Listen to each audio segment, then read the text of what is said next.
So a while ago I made a video about what does and doesn't belong on a marketing YouTube channel, because a lot of people will choose one aspect of marketing to specialize in and then they just sort of stick with that and go forever. Like I started with videography and photography, be like camera-based stuff, but I constantly wanted to upskill myself and I started learning things like SEO. Obviously social media management came very easily with video because I had to post the video somewhere like YouTube. But I also started learning other things like web design, email marketing, all that sort of stuff, e-commerce as well. And I've got to the point where I sort of describe myself to people as a full stack digital marketer. It's a term I stole from developers because they always talk about how they can do front and back end, it's the whole process. And I feel like I'm very competent at the whole marketing process. But there is something that has always plagued me as an inability of mine, and that's being able to do art. And I always say to people, I'm a creative, but I'm not an artist. But I really love art. I'm an absolute anime geek, and I want to be able to create stuff from scratch when I don't have a tool with me like a camera. I prefer visually based stuff. Like I can write and I enjoy being able to write, but I don't necessarily love the process of writing a lot of the time. It feels like I take longer to deliver certain types of information, and there's just certain feelings that can't be conveyed in my brain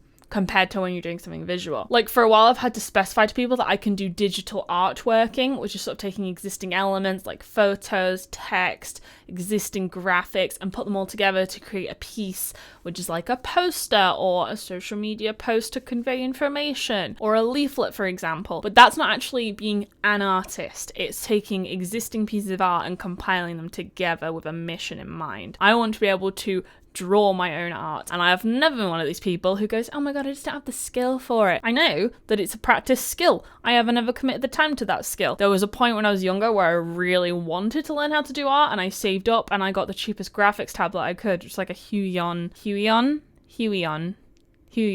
I feel like it's a reputable brand, but I got like the cheapest one of their graphics tablets. I tried to set it up and I couldn't even set it up now if I wanted to, because it needs a CD-ROM like disc import to get the software onto it. So I physically won't be able to use it now unless I like had an old computer. But I feel like I still wouldn't have been suited for it because it was one of those that connects to a external device like a phone or like a laptop, which it would have been for my instance. And then you sort of draw on the tablet and then you see the image on the screen. So you have to remember where your tablet is in line with the screen. I've actually got quite good hand-eye coordination, but there's something about it that doesn't compute for me. I wouldn't be able to do that anyway. And then I sort of forgot about it, and here I am like more than 10 years later, and I finally decided to actually learn how to do digital art. This was aided by the fact that my friend got me a iPad Mini 5 for a moving in present when I moved in here last year, which is crazy in itself. And then my boyfriend got me not a real Apple Pencil, but you know, a stylus, like a 20 quid stylus, which is kind of cute. It's purple, I like it. And then all I had to do was get the software, because I tried like doing a bit of art in the built-in software, which is basically like a version of Paint, but it's not Paint and it's on Apple, and it was fine, but I couldn't really produce anything that I actually felt represented what I was visualizing in my head. So I watch a lot of art YouTubers and stuff anyway, and I found that one of the tools that everyone likes to use is called Procreate, and I love it because it's one of those software that you only have to buy once and you have a perpetual license. Obviously, like Apple do this all the time. I use Final Cut Pro. I have to use an Apple laptop to be able to use Final Cut Pro, or else it's not going to be compatible. I'm not even going to have access to it because it's on the Apple Store. So I'm committed to iPads now forever. I still feel like I'll never be an iPhone person, but you know, I'm not a massive Apple fangirl, but I'm acceptable with it. I finally had a project that justified getting Procreate because I'm designing my own dobok, which is something that I'm hopefully going to put on my other YouTube channel, Deborah's Do. That's my martial arts channel, but it's very early in that process. I'm designing my own dobok, and getting someone else to produce a single art file for it and doing the design was like 50 quid from just one person that I scoped it out from. And there's no point in doing that because it's lack of customizability. I'm getting someone to do something that I know I'm capable of anyway, and it costs more than the software which I can use forever. So I got Procreate for $12.99. And I finally actually started learning how to do digital art. Now, going into it, I really believed that I had a step up from people who just start learning art off the offset, because I have like I have like 12, almost 13 years in camera-based content creation, which still plays with all the principles of lighting and the exposure triangle and composition. So all the sort of stuff that you use to create an image, it's just I need to be able to create an image with brushes now instead of with a camera, because I really want to be able to do stuff that involves like not live action as well, like animation. Like every time I say I do video, everyone's like, oh my god, can you animate this? And it's like, no, it's an entirely different skill set, my guy. No, I cannot do that for you. And then you have to like outsource to another person, and then the price goes up, and then no one wants it, and it's like, oh, what a faff. Plus you can't do back and forth stuff anyway. So now I only have to do it with a brush. So I thought that my main issue was going to be software competency. So I'm not a total utter beginner with all of it. I just had to learn how to use the software, and I had to learn how to make my hand perform motions. And I watch a lot of art content creators anyway, not a lot of specific ones, but because I search it so much, my algorithm really pushes a lot of tutorials to me and like, you know, reels that are mini how-tos. So I knew a little bit about what I was getting into, which because it's how I found out about Procreate. And the one thing that I knew going in is how layers work, because that's similar in a lot of photography editing processes, and the stabilization brush, which is like if you do a line and your screen it's all wonky and jittery and you can't get a smooth flow, then you go into the brush and you up the stabilization, and that is all I know about how to edit it. I'm still really learning how to do brushes now, but I started off with that knowledge, and then I went on the official Procreate YouTube channel and I followed their tutorials. So luckily Procreate actually automatically is set up to record your drawing process, so you can do a time lapse at the end and you don't have to like consciously remember to do it. It just automatically time lapses, which will probably soak up my iPad memory, but I'll delete them as I go, I guess. So basically I'm going to show you my time lapses, and then I'm going to tell you about the process I had for making these. The first one is atrocious. They're very specific about teaching you how to use layers first, and then basically what the buttons are for how to pick your brush and how to pick colors. So I knew that I wasn't going to be making anything amazing here. Honestly, I think it's hilarious how much it looks just like a child's drawing. I did a lot of just playing around with the brushes before I even started the tutorial and just sort of seeing what I could find, and I noticed there's a lot of crystal textures, but honestly I feel like I can't say I learned anything in this tutorial except for how to pick a color palette, because I already knew the concept of layers, so there's not much to say on this one. But this was my very first attempt, and I showed a few people, and I told them this is obviously very basic, but even with that context, they were like, I mean, you made it, good for you, it's all a learning process. And it's like, guys, you don't have to make me feel better, I know it's rubbish.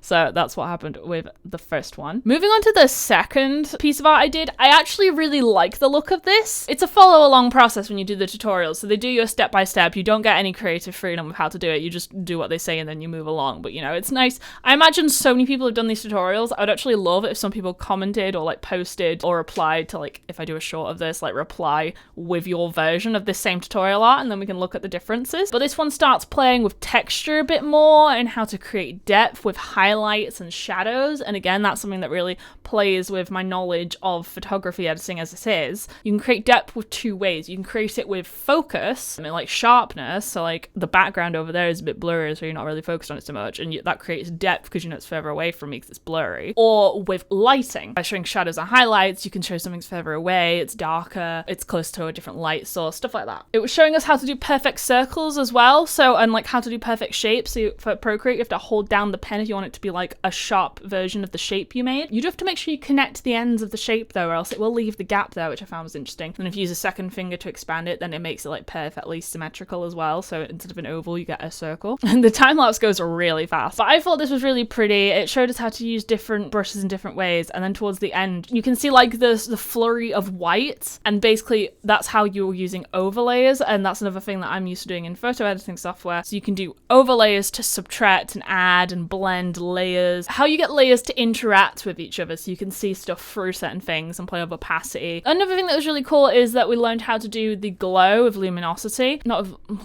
Create luminosity by doing the glow. And basically you duplicate the layer and then you use, they said Gaussian blur, and I've always like, because this is another thing that I have from like previous editing softwares, is basically the blur is called Gaussian blur, but I always called it like Gaussian or Gaussian, and like for some reason my brain always envisioned the double S in the middle of the word had some C's too.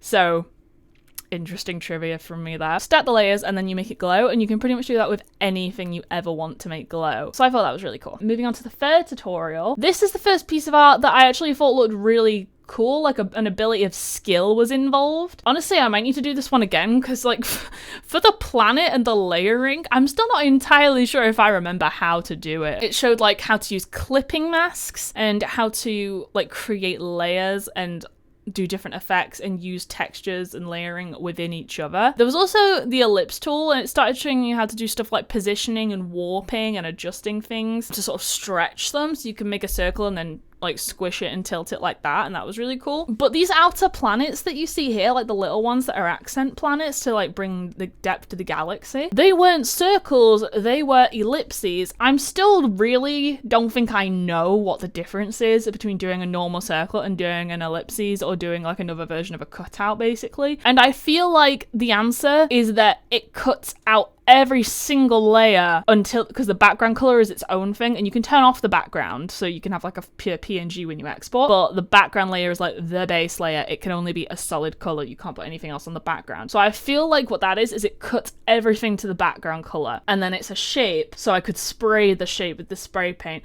which still confuses me a little bit, but I just love how it shows you like how you do the reflecting lights with the spray paint. And this one really combined a lot of different textures, which I quite like, different brush styles to create different textures on different objects, and it had a bit more color to it. I was really hesitant about the pink when it started doing the pink in the tutorial for the planet, but then it's like, honestly, the contrast is what made it pop later, so honestly quite happy with this. Wish I could say it was my own idea.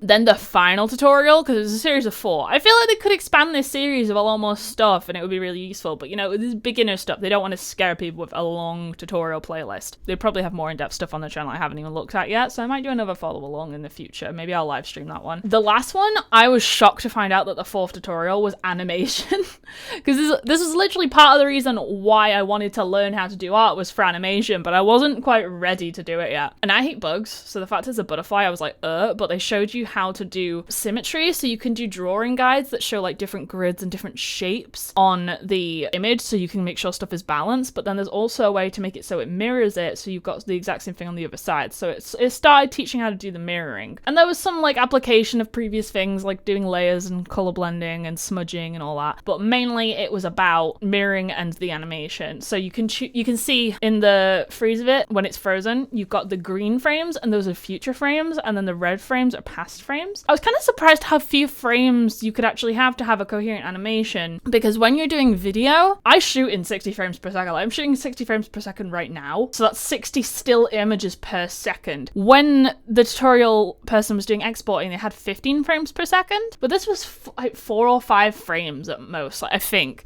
So the GIF, because you can export as GIF, as video, as a bunch of things. The export settings in Procreate are really great. It's got such a simple interface, but there's a lot of possibilities. It was kind of surprising, which is, I love it. Keep going like that, please.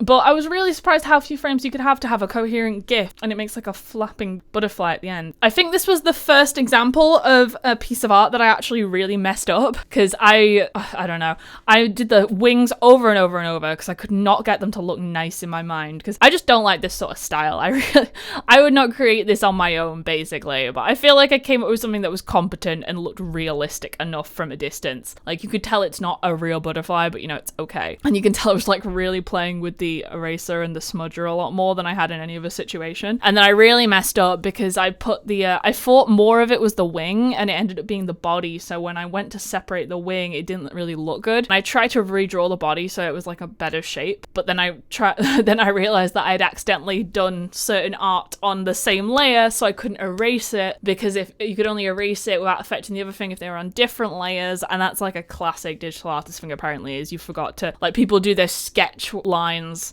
and then do their clean line art, and then they do their coloring and stuff, and they realize that their coloring is on their sketch layer. So if they want to get rid of their sketch rough brush strokes, then they have to delete the coloring, and they have a horror moment. That's just something you can't undo. Like, there is an undo button, which is a great bonus to digital art, but it only works in the sequence in which you did things. You can't go back into your history and go undo that bit, which would be incredible. But also, I feel like it would be the end of the world for a lot of editing softwares and just fundamental processes. I did notice that none of these tutorials went for the concept of like sketching and then doing line art and then filling in the detail and then adding shadows and adding highlights. It didn't mention doing that in any specific order. And I've never taken like a traditional art class outside of your normal art education you have up to year 9. And I really don't ever remember getting taught how to draw in art. They went, try to draw this, and then left you to it. Like, there was no anatomy principles, because they knew that most people there just didn't care and saw it as a toss-off. So I feel like I really lost my opportunity on that. I would like to take art classes, but it would specifically be a digital art class, because I don't have any interest in traditional mediums, really. If I did it for fun, then that's fine, but I just don't like the look too much. And I'm not gonna lie, I really just want to draw cool anime girls. Never tried to draw a person yet, still not done that. Kind of scared to try it, but I feel like I could be okay. Actually, one thing that they did teach me with this 4th tutorial is you can set it as a private image if you upload an image as a reference, but you can kind of trace along shapes and stuff. So if I wanted to rotoscope, for example, then I could take a video, and then that's the concept of taking every frame of the video and drawing over it, and that's how you rotoscope. So maybe I'll try that as an animation sometime soon, actually. Shoot my own footage and then draw over it. As like, I could do like that's a cool martial arts thing, maybe. We'll see. Maybe if I want to make my own martial arts logo eventually.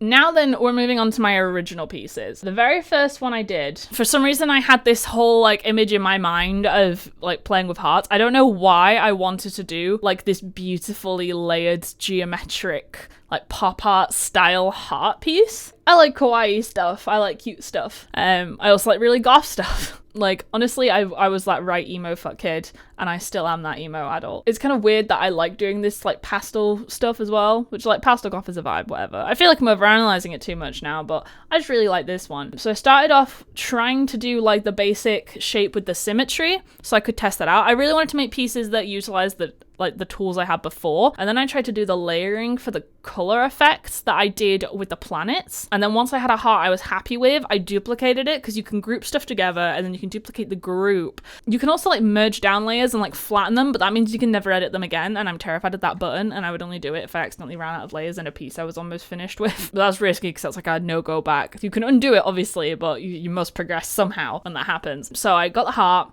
and I duplicated it, and then I moved it over to a different place on the frame, and then I distorted it. It's called the distortion tool, not the warp tool. I think there is a warp version of the distortion tool, but you know, that one. And then I stretched it in one way, and then I copied and pasted it, and then I did like a little group, and I made those smaller, so it did the perception of depth, because we don't have, in this one, there's not really a lot of light to go with, and I didn't want to utilize smudging for it. I kind of lied that there's only 2 ways to perceive depth, because that's how I always describe it for photography. I guess in art, in actual digital art, not all forms of it, a way to demonstrate depth is to make stuff smaller. So I wanted it to be like these were floating out off in the void. So I shrunk them in different degrees to show the depth there, because in the human brain sort of perception, these are all the same shape, because it is the same shape, because it's the same heart. So I did those like further away. After I did those 3, I think I realized I was running out of like layers or something. I wasn't like running out of it. I just wanted to speed the process up a little bit, and I thought I'd done like them good. So I flipped it, and then I rotated it a little bit, and then I changed the size a little bit, but I didn't warp them again because they were all on different angles. So I called this piece like the corrupted heart, and I was trying to work out how to like make it special. Like I wanted to make the central heart 3D as well, but I couldn't work out how to make it 3D because it was on a frontward facing angle, so it literally would be perceived as flat because it was the center of the image. So then I ended up doing like this idea of making it a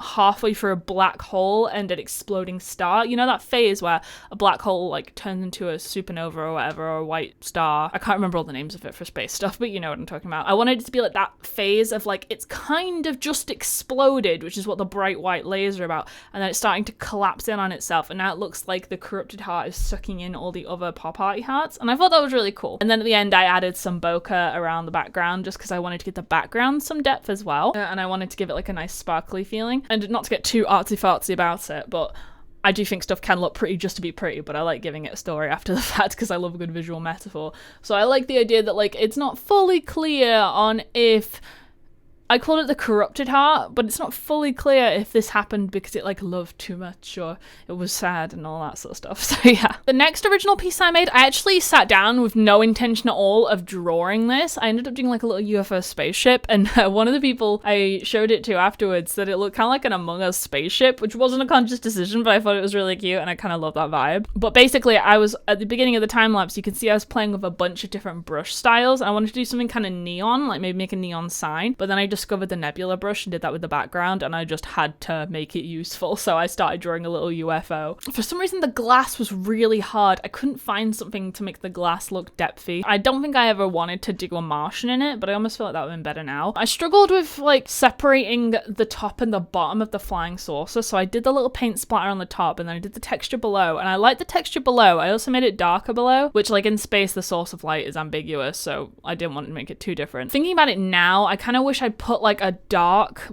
like maybe a darker gray or a black spray paint on like the underside at the rear of the UFO, and I feel like that would have helped it, but I'm satisfied enough. The light trails were made of a fire brush, and then I did like a dark glow from it by doing the layering thing. I think it kind of works because it looks almost similar to like the nebula stuff, so the nebula in the background almost looks like it's just, what do they call them, chemtrails? And like a collection of those that's gone off into space instead of necessarily being stars or whatever. But there's just something about it that, like, the foreground is very flat and pop art, and then the background is very beautiful and abstract, and I just feel like there's something about the flames coming out of it that is not perfect. Like, it kind of looks like jet engine stuff, but I don't know if I intended it to be an engine, because it looks like the fire is coming out of the back two legs, and I really just wanted it to be like a trail. So there's not a lot of thought gone into that one, to be honest, and I feel like it looks cute and it came out okay, but it's not really my personal vibe, because I like space stuff. Like, I have a space tapestry like right behind me, and I like having star iconography, but I'm not a space geek. I'm not into planets and stuff. I like watching documentaries, but it's not like, it's not, I'm more of a fantasy than a sci-fi, let's say that. I'm fantasy versus sci-fi, and this is very sci-fi. My third original piece was just fully god-awful. I wanted to practice my animation again, and like, I wanted to play with physics a little bit. So I ended up doing the, what is it called? The inner tube floaty life-saving ring. And I finally feel like I got the motion of it all right, but the thing that I just really hate about this GIF is, I don't even want to talk about it much because I hate it so much, is the way the water moves, because you have a water brush, and I feel like that works better for a static motion, but I tried to sort of drag and warp and manipulate the water so it looked like the flow of water was going in the direction that the inner tube was floating, but I ended up using far too many frames, and it started looking really unnatural and juttery when I tried to lessen the frames, but then I was using up far too many layers, and my entire, like, the piece of art had too much going on for what little was visible, not even gonna lie. I wanted to add a diving board in the upper right corner, but it just, my tablet said, no, you have used your layers, soz. I tried to use high definition, because you can use pixels to the size of your screen, or you can set different pixel sizes, and I was thinking, well, I'm going to do it in 4K because then I can up and down scale it regardless, but the higher quality you have, it makes it less pixelated as well, which is quite important to me because I like having the clean lines. But like, the more pixels you have, the less layers you can use, basically, because your software and your device has limited processing power. If I can ever afford to get like a proper up-to-date iPad Pro, then I feel like I would do that purely because I want to go deeper into this, but it's not a priority for me right now. Basically, the water looks awful, and I feel like if I were to do this again next time, I wouldn't have stretching the water so much, because when you're actually in water, the water lines are like peaks and troughs of waves, and that's why it's brighter in some areas and not in others, because how light reflects on it and stuff as the water moves. So instead of moving the waves so much, it would be maybe 1-2 frames move the waves, and then it would be wipe the texture clean and then start again with the water brush, because it is like going up and down like that. It's not necessarily swishing like that so cleanly, because I feel like it works the first couple frames, but then it just looks unnatural. Big fail. That's like obviously the first tutorial didn't have a lot of knowledge to work with the software, so I was really restricted on what I could do, and it looked bad. But this was like the first time where I felt like I knew what I was doing, and it still looked really bad. This piece is my favorite. I lost my mind at this piece. I'm going to talk about it probably far too much. This will probably be its own video, so I'm going to try and restrict myself, but oh my god, I'm obsessed with this. I wanted to do a lock on a collar, which is now like adult BDSM content, but you know, whatever. I just thought like it would look really beautiful, and like, there's nothing wrong with that subject matter, but you know, YouTube might be upset by me mentioning it. But I wanted to do the lock on the collar, and I did the collar, and for some reason when I tried to do the circles and like the warp and flatten it, and it just didn't look right because I wasn't trying to do a flat disc like with the saucers, so I couldn't really warp it, so I ended up doing 2 circles and then connecting it with lines and then filling it all in to get like that band shape, and that worked a lot better. And I really struggled for a while, and I was trying to make it look leathery in 3D, and I just sort of gave up because the lock I wanted to put on the collar, I wanted it to be a crystal lock because I thought it would look beautiful, and I love crystal textures. When I was younger, I used to collect crystals, not as a healing sort of thing. I just thought they looked pretty. It was like some cross between jewelry and just paperweights. I don't know. My year 4 teacher, I have such a vivid memory of this. My year 4 teacher used to like give rewards to kids at the end of a week if they were in a certain place on the behavior chart, and I was always at the top of the behavior chart because I was a massive swot. And you get to pick something from the tub of like random crap every time, and I always picked the little gems. I still have a massive collection of little gems in a jar somewhere. I still have it. I just think they look really nice, and you know, shiny things are good. I collect shiny things over there.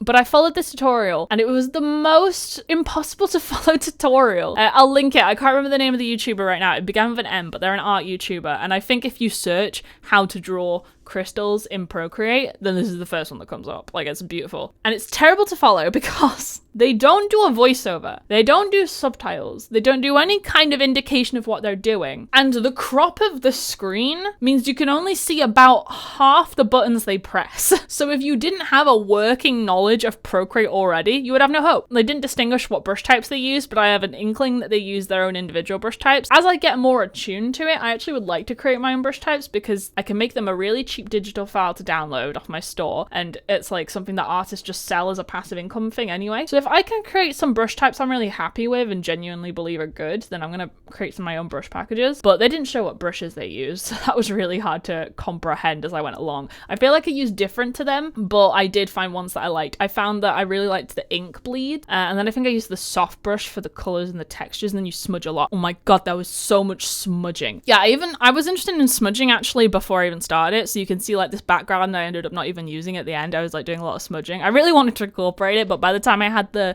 elements of the final piece, it just didn't look so good. It was such a pain to do the rings of the collar. Honestly, I finished with the collar, and I still might go back to this because I feel like this could be a really great piece, but the collar compared to the lock itself is just like not good. So I started doing like the base shape, and I put the keyhole in so I could click on and off of it to check that it looked good in the placement of what I was making. Then I put in the colors, and I did the smudging and the blurring, and oh my god, it was so much. Then it got really complicated because I sort of expected having to do like highlights and like darkening some areas to get the texture. This is where like light really plays into depth here. But the thing is, the tutorial was just for like a generic crystal shape that was kind of linear, and I had to adapt the tutorial to the lock shape. So I was like, okay, where can I have height? Where can I have like darker tones? Where can I have like not cracks, but you know, like indents? And what bits will be more jagged and what bits will be more blurry? And oh my god, there were so many layers. I think there was like there was the base layer, and then you did the color layer, like the base color layer, and then we did the key highlights, and then I switched brushes and then did some more highlights of like thinner lines with more tapering. I actually went in and adjusted the tapering on the ink bleed pen because I felt it was good, and then you do more smudging, and then you went into the different fragments of the crystal and did highlights and shadows within each cut out fragment,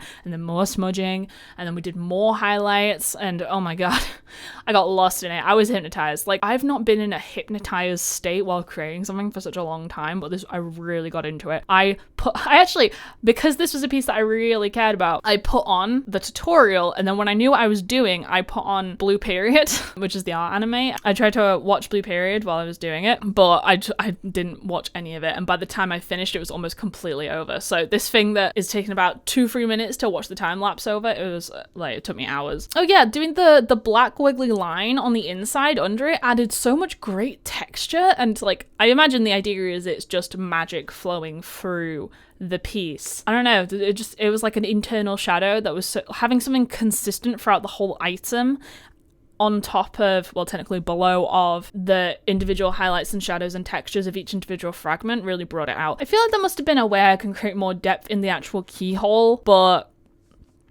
I don't know it yet. Like, maybe add some highlights in it, but I feel like it would have just detracted from what I had already, and by that point I was exhausted and my tablet was dying. My tablet was hot to the touch. I was doing so much on it. And then we made it glow, which is obviously always pretty, but we did like a few layers of glowing. So there was like the more pink glow and then a more white glow. And the thing I didn't expect at the end of the tutorial, because I didn't really catch it in the thumbnail, was we did the little sparkles, and I got the same ink bleed pen, but I made it really small and really thin, and you did like little crisscrosses, and I did a few like 6 stroke sparkles, I don't know, like a cross and then another one. I did a few of those, and then she didn't necessarily do this in the tutorial, but I actually did that, and then I also did the thing where you do another layer, copy it, and then blur it again underneath that, and I feel like that really added to it. The one thing that my eye gets drawn to like the bottom right hand corner a lot, where I did like the really strong jagged upward crack, and I feel like that does something to really help create depth, like an up and down texture within the element, but it kind of bugs me somehow.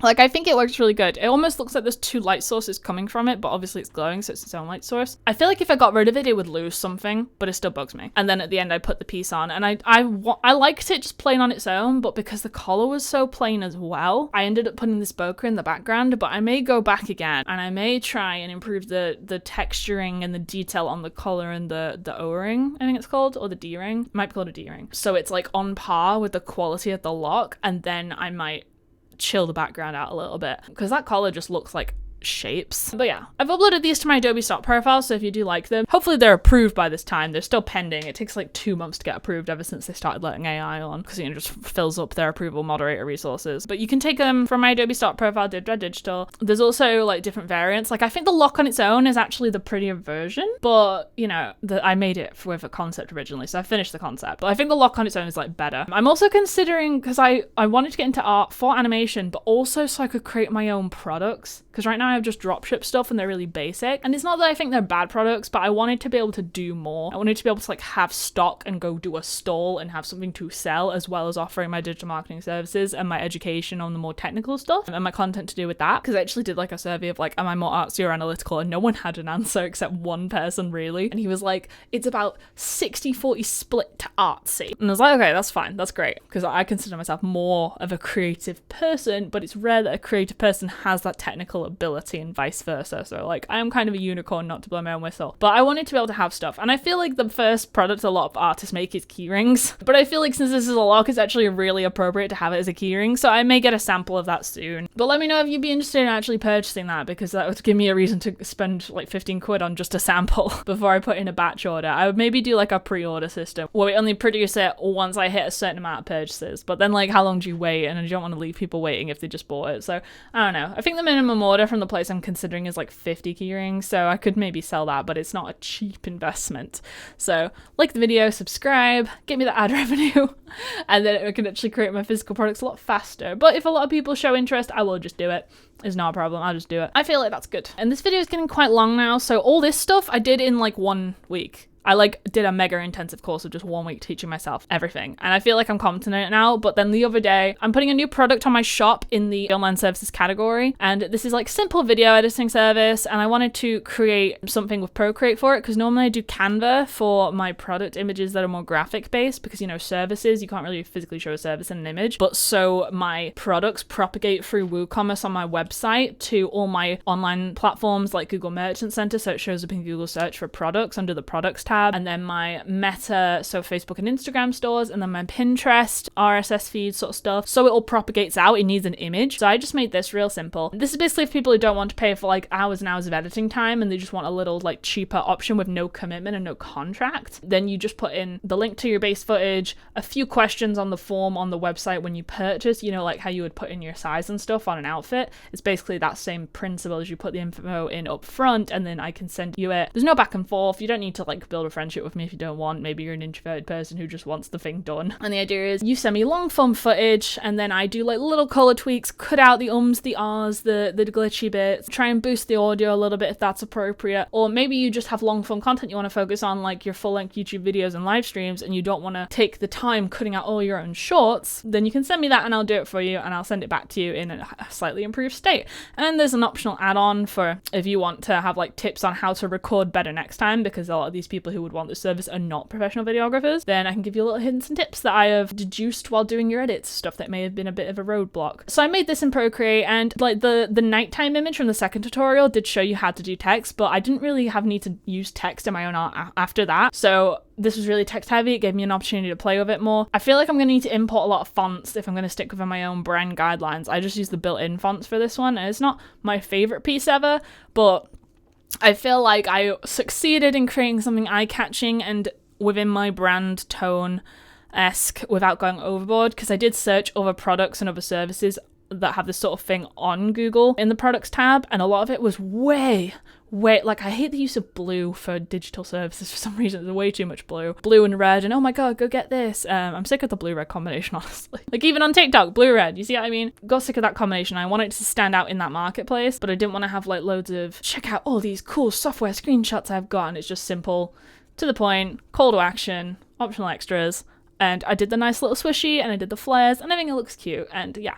You can get that if you want, but this was my first attempt at really playing with the text features. I've rambled on a lot now, and I'm quite exhausted, and I know that editing this is going to be a pain because I wanted to get this up in 2 days' time. So I'm going to stop now. Please subscribe and let me know what you think of my beginner digital arts. Thank you and goodbye.